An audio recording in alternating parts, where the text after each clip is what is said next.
At my age, you know I've been to a lot of doctors. Healthcare partners, they really care. They're concerned about your health. They're all the best. I am Roberta, and I am a healthcare partner. Visit hcpnv.com to hear my story. News 46 is brought to you by Comfort Hospice Care, where we give our patients and their loved ones peace of mind, knowing we provide the highest quality of care 24 hours a day, 7 days a week. For more information, call 775-751-0349. News 46 is also brought to you by the Pahrump Nugget Hotel and Casino. Located at the intersection of Route 372 and Highway 160, you can call the Pahrump Nugget at 775-751-6500, or you can visit their website at www.pahrumpnugget.com.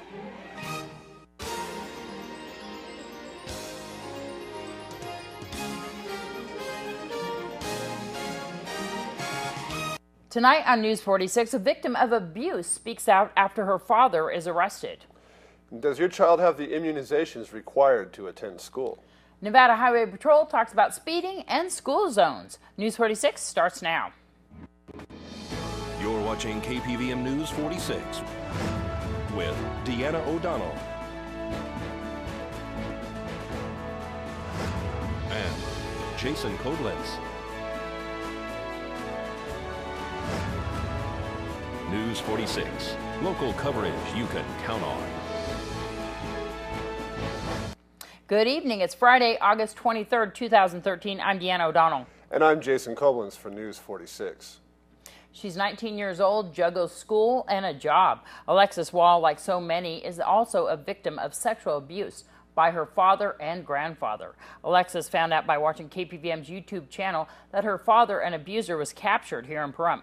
Alexis has waited 2 years to hear that the man she used to call Dad is going to finally pay for the crime committed against her and so many others. Alexis contacted KPVM and spoke to us via telephone from Wisconsin. Hers is a heartbreaking story of sexual abuse in the hands of her grandfather and her father. Her father, 41-year-old Daniel William Goodremote, was apprehended here on Simpkins Street, just minutes away from Rosemary Clark Middle School. We spoke to Alexis Wall, who is in Wisconsin, over the phone about what she's been through in the hopes that her father would once again be captured for the crimes that he committed against not only her two stepsisters, and she believes her 4-year-old sister as well. We're going to speak to Alexis Wall right now. I was 17 years old. It was April 22nd of 2011. That's when it started, and I turned him in about 3 months later. So the other kids that are involved in the other crimes are your stepsisters? Yes. So he's been a sexual offender against people for many years, usually relatives? Yes. So what happened with you in 2011? I was in the foster care program because his parents are just like him. That's where he learned it. So I was in the foster care program because of my grandparents, and I ended up living in an independent living program, and that's how he found me. And stuff started to go on, and I was young, and I didn't know what to do. He was my biological father. And so you were living with your grandparents at that time? Yes. Did you have any issues with your grandparents and them assaulting you? My dad learned his ways from his grandfather. Oh, yes. So you were assaulted by your grandfather too as well? Yes, I was. Did you turn in your grandfather? I did, but they did not. They didn't have enough evidence to put him away. So what was the actual trial like for against your father? How long was he put away for? What was the actual sentencing? I believe it was like 10 years the first time, and then when I turned him in, they put him in jail. They let him out on bond, and he ran off 2 weeks before his trial. Did the trial proceed? It did not. How did you find out about his arrest here in Pahrump? My Aunt Teresa, who lives in South Dakota, told me. I do not know how she found out. 19-year-old Alexis Wall is very, very grateful to the Nye County Sheriff's Office to do what she says Wisconsin couldn't do, and that's apprehend her father, who is going under the name here in Pahrump under Mark William Walters. He was apprehended for several warrants that were unrelated to the sex crimes that he committed in Wisconsin. Of course, his criminal history is not limited to only sex crime. He's been arrested numerous times in Wisconsin. Alexis was afraid that maybe he'd be committing crimes here. If you have any information against Mark William Walter or any suspicion that perhaps he has any local victims here in Pahrump, you're urged to call the Nye County Sheriff's Office at 751-7000. This is Deanna O'Donnell for News 46. Monday is the beginning of school here in the Nye County School District. Here are some tips from pediatrician Dr. Darish Mamadi from Healthcare Partners regarding immunizations. There are certain vaccinations which are required before they start school. By the time they're year 5, usually there are 4 or 5 vaccines of DTaP. Okay, that is the diphtheria, tetanus, and the polio, and the whooping cough, diphtheria, tetanus, and the whooping cough vaccine. There's a polio vaccine, which they need to have at least 3 vaccines. There's MMR vaccines need to be at least 2, and there's chickenpox vaccines which need to be at least 2, and hepatitis A vaccine which need to be at least 2. Hepatitis B vaccines need to be at least 3. Now, among these, DTaP, polio, MMR, and chickenpox, they need to have at least the 4th dose. The last dose should be at least after they turn 4 years. So that is required. How would you make sure that that your kids are up to date on their vaccines? We do actually, and that's why we recommend yearly well checks. Okay, and also whenever the patient comes for a visit, most of the times we do check their immunization records to make sure they are current. Okay, and more importantly, we recommend well checks every year. That way we can catch up on the vaccinations. So if you're a patient that doesn't have a record here at Healthcare Partners, how would you make sure that you're following through with what the records are? Now it is required. All the clinics need to enter the vaccination records into a database. It's called WebIZ. All the clinics can have access. Even schools can have access. Only schools and clinics can have access. So parents should not be worried about any privacy issues. And I mentioned about the shots earlier about the ones required for the kindergarten, but there's also an important vaccinations required for 7th grade, which is Tdap, and that is given after age 11. All the vaccinations are, because of the new healthcare law also, every insurance does cover for the vaccinations. I think there are maybe a couple of insurances still may not cover a couple of vaccinations, but almost all vaccinations are covered. How can they make an appointment with you down here at Healthcare Partners to see the pediatrician? Yes, so you can call 775-751-4600, and we're open from 7 a.m. to 5:30 p.m. And as we head into our first break, here's Jeff Simmons at the Pahrump Nugget. Hello, everybody. I'm Jeff Simmons, the bingo director here at the Pahrump Nugget.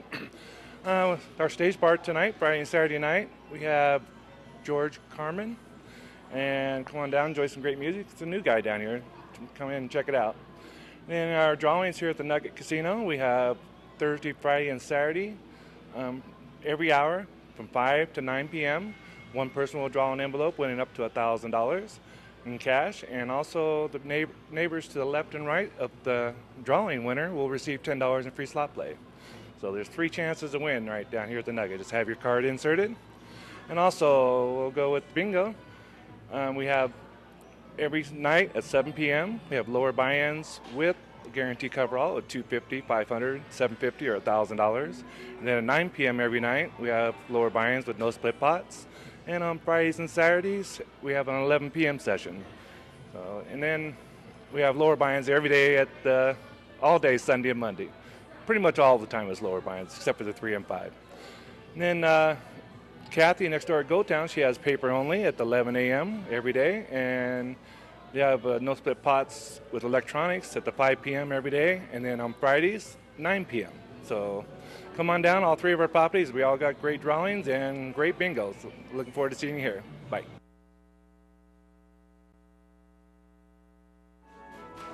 This portion of the news is brought to you by Children's Dentistry of Pahrump, specializing in sedation dentistry, now accepting adult patients. Call now for free IV sedation with dental implant, 751-2184.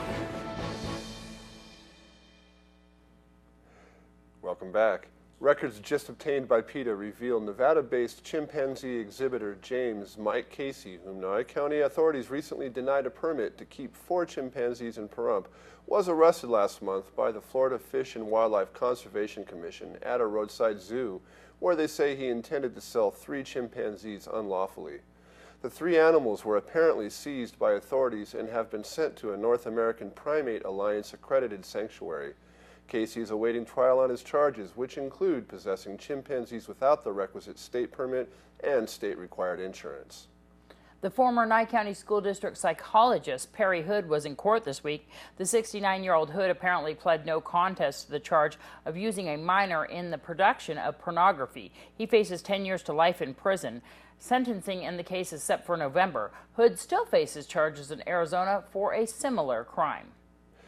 David Borowkowitz from Pahrump Disability Outreach Program invites the public to an important meeting Monday morning. Monday, the 26th of this month at 9 a.m., we have a meeting here with the state of Nevada, Aging and Disability. The state has decided to combine all of their service for disabled people, so early intervention for children, aging and disability, and developmental services. So they're going to combine them, and all in doing so, they want to know what people that use them are going to want. And so this is a meeting on Monday to have people come and explain to the state what it is they want from the state, so the state has input from them. It's going to be in these offices in the Kalen and Kalen building at the PDOP office. Yes, at our office here, 2340 East Calvada, number D, at 9 a.m., and we'll be hosting this for the state. Who is the type of people that you're hoping will show up, or who would be interested in this information? The state has basically asked for any community member who may receive services from this. So that's going to cover from birth all the way really to death, and anywhere in between. Anyone who's going to receive services for any disability, the state has asked us to reach out and invite them to this office for that meeting so that we can hopefully get as much input as possible. The public or organizations, or both? Both. Certainly the public is who they want the feedback from, but since organizations represent the people, a lot of times an organization is going to be better able to supply information, so certainly any organization as well. Is there going to be some information about them combining these 3 that the public really needs to know that might affect their benefits? It's our impression that the state plans on sharing all of the information with the people that attend this meeting, and after they receive input from them, obviously they may make some changes, but certainly the combination will be explained and detailed for people. For further information, is there a number for people to call? Sure, they can call us, 702-516-0847, or they can come to our website at www.pdop.info. And Pahrump Disability Outreach, tell everybody what that is. We're a nonprofit support group for disabled children here in Pahrump. We started 4 years ago. We've been providing a place for parents and families of children with disabilities to come and receive support. We've also helped with funding for some medical procedures, and are still actively working to bring therapists here to Pahrump for our children so we don't have to go to Las Vegas. If people would like to find out more about this organization, they can also come to this meeting as well, but they can also contact you. Absolutely. They can come to the meeting. We'll be here on staff and are happy to talk to anyone. And they also, again, can go to our website at www.pdop.info. Thank you. Ian B. Clark brings you today's Angie's List report regarding organizing your garage. The garage ranks as one of the most disorganized rooms in the house, according to several highly rated professional organizers on Angie's List. It can become a dumping ground for toys, sports equipment, and tools, but that garage clutter may be costing you more than just space. Have you ever bought a duplicate item just because you couldn't find it? In today's Angie's List report, learn how to organize your garage. The kids have a lot of toys and bikes and shoes and just all kinds of stuff, and So it was very unorganized, difficult to get things, had to climb in certain areas to get certain things, and made life quite difficult. Professional organizers can help sort, purge, categorize, and put items back in a way that makes the most sense to the homeowner. Some organizers also sell and install storage products such as overhead storage bins, wall racks, and cabinets. Here we have some slat wall, which is another popular item in the garages these days. You can do it just in small sections like this, or you can panel your whole walls in it. But there's lots of accessories, including shelves. So in this situation, we used a slat wall and some shelves to solve the shoe issue, which is always kind of a big thing in garages. People, where can I kick off my shoes before we go in, so they're not just piled in front of the door. Some homeowners complete the look of an organized garage with epoxy flooring. The hardened high-gloss polish resists scuffing and abrasions. If you don't have time to get your garage organized yourself, it might be something worth investing with a professional organizer. You need to talk to the organizer, determine what they can bring to the table, and make sure that the outcome is going to be something you're going to be able to live with.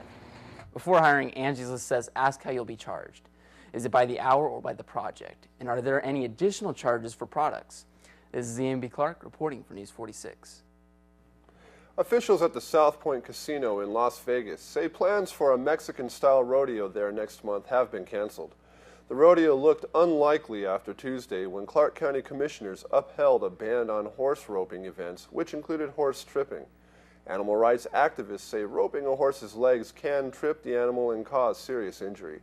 Commissioners heard hours of impassioned testimony from both sides before voting 3-3 on a temporary moratorium on the county's horse roping ban. When we come back from this break, we'll have more news and your weather. Stay tuned.